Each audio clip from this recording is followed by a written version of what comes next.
पहले स्वागत है आपका हमारे आराध्य स्टडी चैनल पर। जी बिल्कुल। सभी श्रोताओं और तैयारी कर रहे उम्मीदवारों का बहुत बहुत स्वागत है। तो आज की इस विस्तृत चर्चा में जिसे हम मास्टर क्लास भी कह सकते हैं, हम उत्तर प्रदेश करंट अफेयर्स को डिकोड करने वाले हैं। विशेषकर जनवरी 2025 से लेकर जनवरी 2026 तक का जो पूरा फोकस है। एकदम सही। और देखिए, ये यूपीपीएससी, आरओ और यूपी पुलिस जैसी परीक्षाओं के लिए एक तरह से एकदम अचूक ब्रह्मास्त्र है ना। जी बिल्कुल ब्रह्मास्त्र है। पर सबसे अहम बात यह है कि हम यहाँ सिर्फ तथ्यों को रटने वाले नहीं हैं। मतलब हम इन योजनाओं और मेगा प्रोजेक्ट्स के पीछे की जो बड़ी तस्वीर है उसे समझेंगे। हाँ, क्योंकि अगर हम पीछे की रणनीति समझ लें तो परीक्षा में कोई भी घुमावदार प्रश्न आ जाए, उसका उत्तर देना बहुत आसान हो जाता है। एकदम सही बात है। तो चलिए बिना किसी देरी के शुरू करते हैं। हमारी स्लाइड 2 हमें आज की चर्चा का पूरा ब्लूप्रिंट देती है और किसी भी राज्य के विकास की जो नींव होती है ना, वो उसके इंफ्रास्ट्रक्चर से ही शुरू होती है। बिल्कुल। बुनियादी ढांचा सबसे जरूरी है। तो हम सीधे स्लाइड 3 पर चलते हैं, जहां मेगा इंफ्रास्ट्रक्चर की बात की गई है। यहाँ 2 बहुत ही बड़े प्रोजेक्ट्स का जिक्र है।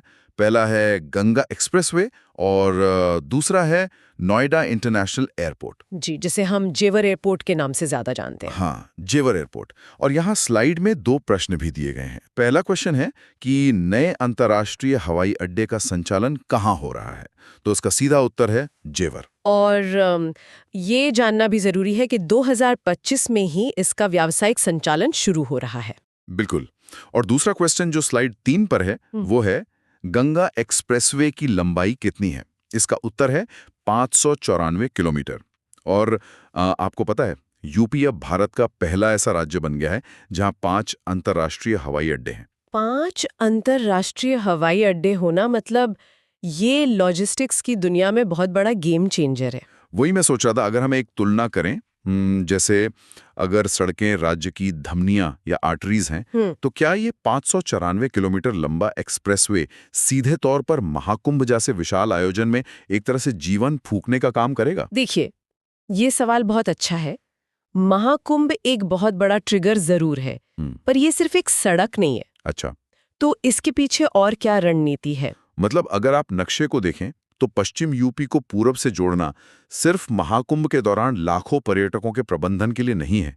ये पूरे मार्ग के आसपास की जो स्थानीय अर्थव्यवस्थाएं हैं, उनको रातों रात बढ़ाने की एक बहुत ही सोची समझी रणनीतिक चाल है। लॉजिस्टिक्स की लागत कम हो जाएगी और आसपास नए उद्योग पनपेंगे। बिल्कुल। ट्रांसपोर्टेशन तेज होगा तो बिजनेस अपने आप बढ़ेगा। सही कहा। अब इतनी बड़ी इंफ्रास्ट्रक्चर परियोजनाओं के लिए जाहिर सी बात है भारी धन की आवश्यकता होती है, जो हमें स्वाभाविक रूप से हमारी स्लाइड 4 की ओर ले जाता है, यानी यूपी बजट 2025-26। और ये बजट कोई छोटा मोटा बजट नहीं है। एकदम नहीं। ये राज्य का अब तक का सबसे बड़ा बजट है, मतलब अनुमानित रूप से 7.5 लाख करोड़ से भी ज्यादा का। जी। और इसमें सबसे ज्यादा आवंटन शिक्षा और बुनियादी ढांचे के लिए किया गया है। हाँ, स्लाइड 4 पे यही क्वेश्चन भी है। क्वेश्चन 1 है कि बजट का मुख्य फोकस क्या है? उत्तर है बुनियादी ढांचा और शिक्षा। और दूसरा क्वेश्चन है कि इसका मुख्य लक्ष्य क्या है? तो वो है यूपी को $1 ट्रिलियन की अर्थव्यवस्था बनाना। $1 ट्रिलियन का लक्ष्य बहुत ही महत्वाकांक्षी है। भाई, तो अब देखिए, शिक्षा और बुनियादी ढांचे दोनों पर एक साथ फोकस करना, मुझे ऐसा लग रहा है जैसे किसी कंप्यूटर के हार्डवेयर और सॉफ्टवेयर दोनों को एक साथ अपग्रेड किया जा रहा हो। अरे वाह, ये तुलना बहुत ही सटीक है। इंफ्रास्ट्रक्चर हार्डवेयर हो गया और कुशल युवा हमारा सॉफ्टवेयर। हाँ, लेकिन मेरे दिमाग में एक सवाल है, क्या केवल 7.5 लाख करोड़ का ये जो सरकारी बजट है, वो $1 ट्रिलियन का इतना बड़ा सपना पूरा कर सकता है? अगर सीधे सीधे कहूँ तो नहीं, केवल सरकारी पैसा ये नहीं कर सकता। तो फिर ये $1 ट्रिलियन का आंकड़ा कैसे छुआ जाएगा? देखिए, सरकारी पैसा एक उत्प्रेरक या कैटलिस्ट की तरह काम करता है। जब सरकार इंफ्रास्ट्रक्चर मजबूत करती है, सड़कें बनाती है, एयरपोर्ट बनाती है, तो बाहर के लोग आकर्षित होते हैं। एकदम सही। जो निजी निवेशक हैं या प्राइवेट इन्वेस्टर्स हैं, वे आकर्षित होते हैं, और वही जो बाहरी निवेश या एफडीआई आता है, वही वास्तव में अर्थव्यवस्था को उस 1 ट्रिलियन के लक्ष्य तक ले जाएगा। समझ गया। मतलब सरकार सिर्फ एक जमीन तैयार कर रही है ताकि बाहरी निवेश की फसल उग सके। जी बिल्कुल, यही बात है।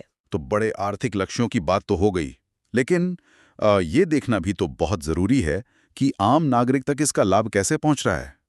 इसके लिए हम बढ़ते हैं स्लाइड 5 और 6 की ओर। हाँ, यहाँ सरकार की कुछ बहुत ही प्रमुख योजनाओं का मैट्रिक्स दिया गया है। बिल्कुल।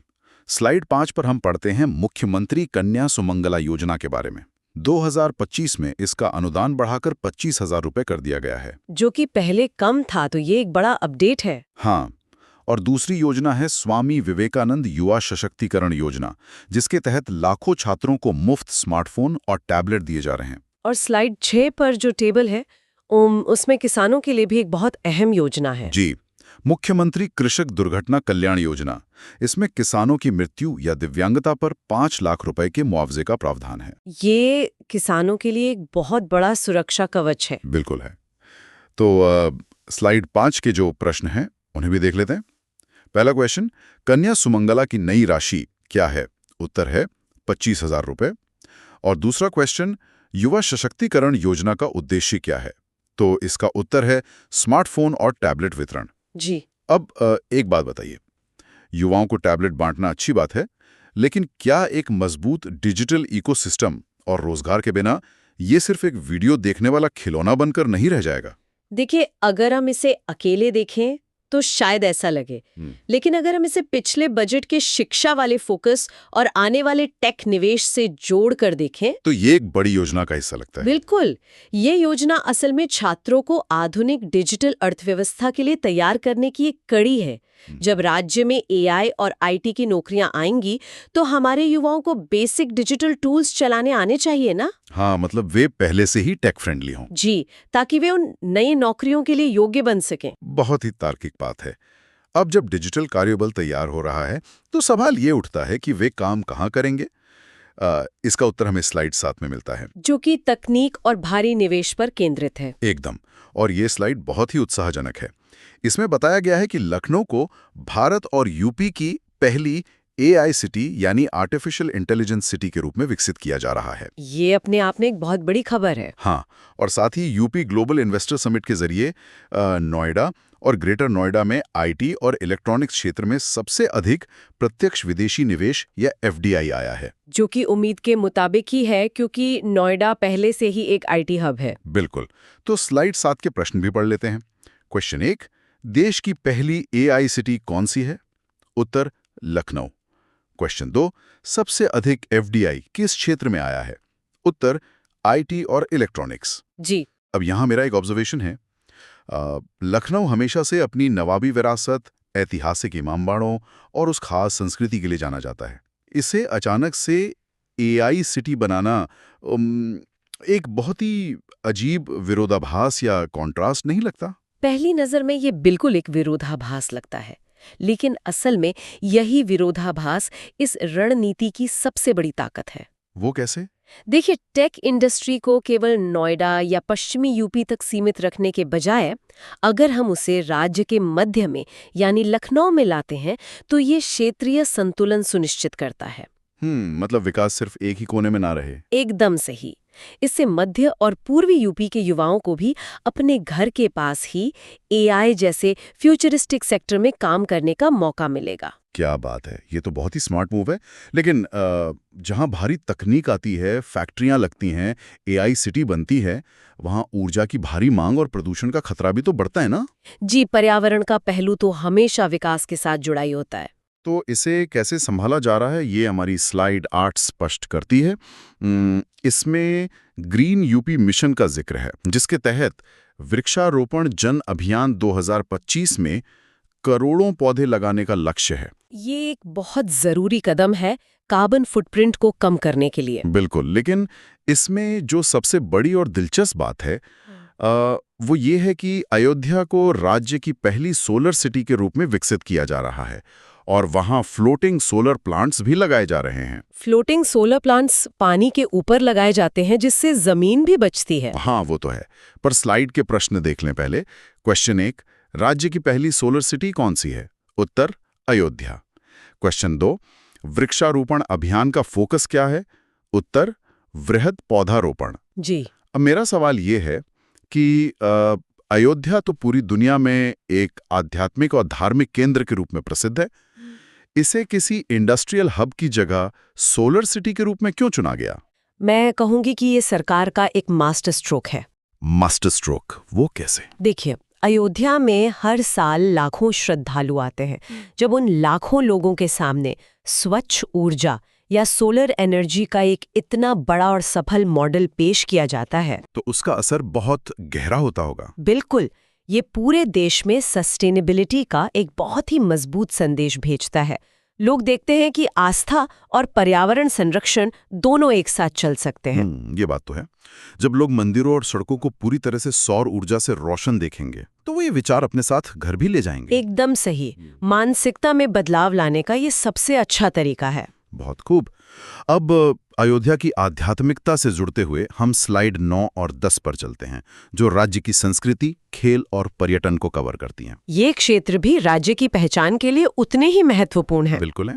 तो स्लाइड 9 से हमें पता चलता है कि 2025 के पद्म पुरस्कारों में कला, साहित्य और चिकित्सा के क्षेत्र में यूपी की कई हस्तियों को सम्मानित किया गया है, जो कि राज्य के लिए बहुत गर्व की बात है। हाँ। और इसके अलावा खेलों को बढ़ावा देने के लिए मेरठ में राज्य का पहला मेजर ध्यानचंद खेल विश्वविद्यालय बन रहा है। मेरठ वैसे भी अपने खेल के सामान के लिए पूरी दुनिया में मशहूर है। सही कहा।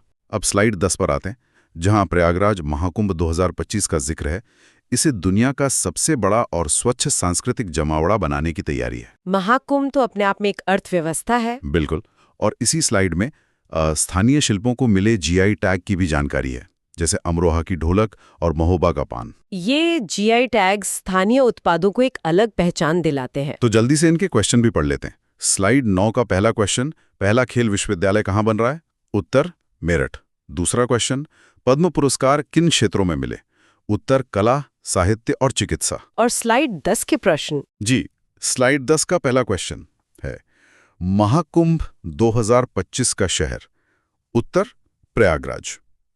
और दूसरा क्वेश्चन, जीआई टैग उत्पाद कौन से हैं? उत्तर, अमरोहा ढोलक और महोबा पान। बिल्कुल सही। अब जीआई टैग शब्द सुनकर मुझे हमेशा लगता है कि ये बहुत ही किताबी और कानूनी सा शब्द है। क्या सच में एक अमरोहा ढोलक बनाने वाले साधारण कारीगर को ऐसे कानूनी ठप्पे की कोई जरूरत है? देखिए, ये सुनने में भले किताबी लगे, लेकिन अगर हम गहराई से समझें तो जीआई टैग स्थानीय कारीगरों के लिए एक संजीवनी बूटी की तरह है। वो कैसे? मतलब इससे जमीनी स्तर पर क्या फायदा होता है? होता यह है कि जब किसी उत्पाद को जीआई टैग मिल जाता है, तो कोई भी दूसरा शहर या देश नकली उत्पाद बनाकर उसे अमरोहा ढोलक के नाम से नहीं बेच सकता। अच्छा, मतलब ये सस्ते और नकली उत्पादों को बाजार खराब करने से रोकता है। बिल्कुल। और ये सदियों पुरानी कला को सिर्फ एक क्षेत्रीय पहचान से निकालकर एक वैश्विक ब्रांड बना देता है, जिससे कारीगरों को उनके काम की सही कीमत मिलती है। ये तो बहुत ही शानदार पहल है उनकी आजीविका सुरक्षित करने के लिए। अब सुरक्षा की बात चली है, तो बड़े आयोजनों और विदेशी निवेश को सुरक्षित रखने के लिए एक मजबूत कानून व्यवस्था भी चाहिए। जी, बिना मजबूत प्रशासन के कोई भी राज्य तरक्की नहीं कर सकता। तो इसी के साथ हम स्लाइड 11 और 12 पर प्रशासन, स्वास्थ्य और शिक्षा के मॉडल को देखते हैं। स्लाइड 11 में महिला सुरक्षा के लिए मिशन शक्ति और राज्य के सभी 18 नगर निगमों में सेफ सिटी प्रोजेक्ट का जिक्र है। सेफ सिटी प्रोजेक्ट आज के समय में बहुत जरूरी है। हाँ, और इसके साथ ही साइबर क्राइम थानों और एआई आधारित ट्रैफिक मैनेजमेंट की बात भी की गई है। वहीं स्लाइड 12 में स्वास्थ्य के लिए एक जिला एक मेडिकल कॉलेज योजना है। ये योजना ग्रामीण स्वास्थ्य सुविधाओं को पूरी तरह से बदल सकती है। बिल्कुल बदल सकती है। और साथ ही प्राथमिक स्कूलों को सुधारने के लिए ऑपरेशन कायाकल्प भी चल रहा है। शिक्षा और स्वास्थ्य दोनों पर समानांतर काम हो रहा है। तो चलिए इनके क्वेश्चन देख लेते हैं। मिशन शक्ति महिलाओं की सुरक्षा के लिए है, 18 निगमों में सेफ सिटी है, हर जिले में मेडिकल कॉलेज योजना है और प्राइमरी स्कूलों के लिए ऑपरेशन कायाकल्प है। जी, उम्मीदवारों को ये नाम बिल्कुल कंठस्थ कर लेनी चाहिए। बिल्कुल। अब एक बात मुझे थोड़ी अजीब लगी, हर जिले में साइबर थाने और AI traffic management.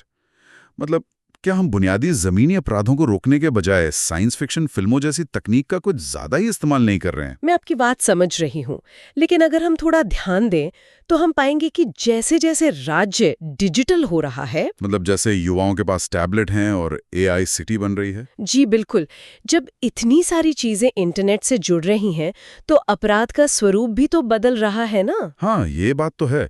Cyber fraud आजकल बहुत बढ़ गए हैं। इसीलिए पुलिस का आधुनिकीकरण और साइबर क्राइम पर फोकस करना बुनियादी ढांचे के विकास जितना ही महत्वपूर्ण हो गया है। ये साइंस फिक्शन नहीं, आज की हकीकत है। एकदम सही विश्लेषण किया आपने। अब समय है इन सभी अलग अलग टुकड़ों को एक साथ जोड़ने का। हम अपनी अंतिम स्लाइड्स यानी स्लाइड 13 और 14 पर आ गए हैं। जी, ये सिंथेसिस वाला हिस्सा बहुत अहम है। हाँ, तो स्लाइड 13 में एक मेगा सिंथेसिस मैप दिया गया है। इसमें बताया गया है कि पश्चिमी यूपी को IT और जेवर एयरपोर्ट का केंद्र बनाया गया है। जी, अवध क्षेत्र में AI सिटी और सोलर सिटी का विकास हो रहा है। पूर्वांचल को महाकुंभ और गंगा एक्सप्रेसवे से जोड़ा जा रहा है और बुंदेलखंड में डिफेंस कॉरिडोर और फ्लोटिंग सोलर प्रोजेक्ट्स लगाए जा रहे हैं। ये मैप पूरे राज्य के विकास का एक बहुत ही स्पष्ट चित्र पेश करता है। बिल्कुल। और स्लाइड 14 में 4 रैपिड फायर तथ्य दोहराए गए हैं ताकि परीक्षा से पहले कुछ ना छूटे। सबसे बड़ा budget, Lucknow AI city, 594 kilometre expressway और अयोध्या सोलर सिटी। इन रैपिड फायर पॉइंट्स को तो उम्मीदवारों को टिप्स पर रखना चाहिए। हाँ, पर इस मैप को देखकर मुझे लगता है जैसे हम कोई स्ट्रैटेजी गेम खेल रहे हों, जहां हर क्षेत्र की अपनी एक अलग सुपर पावर है। क्या ये क्षेत्रीय विभाजन जानबूझकर किया गया है? बिल्कुल जानबूझकर किया गया है, और यही समग्र विकास या जिसे हम होलिस्टिक डेवलपमेंट कहते हैं, उसकी असली चाबी है। मतलब सबको एक साथ लेके चलना। हाँ, किसी एक शहर पर सारा बोझ डालने के बजाय राज्य की जो अपनी भौगोलिक और ऐतिहासिक ताकतें हैं, उनके आधार पर पूरे यूपी का संतुलित विकास किया जा रहा है। बुंदेलखंड की जरूरतें पश्चिमी यूपी से अलग हैं, तो समाधान भी अलग होने चाहिए। क्या बात है। बहुत ही बेहतरीन तरीके से आपने इस रणनीति को डिकोड किया। तो अब हम निष्कर्ष पर पहुंच गए हैं। स्लाइड 15 में इस शानदार यात्रा को पूरा करने के लिए सभी को बधाई दी गई है। जी, ये वाकई एक बहुत ही सूचनात्मक और गहरी चर्चा रही। बिल्कुल। तो परीक्षा की तैयारी कर रहे सभी उम्मीदवारों को हमारी तरफ से बहुत बहुत शुभकामनाएं। और हाँ, बेहतरीन तैयारी के लिए हमारे आराध्या स्टडी चैनल को सब्सक्राइब करना ना भूलें।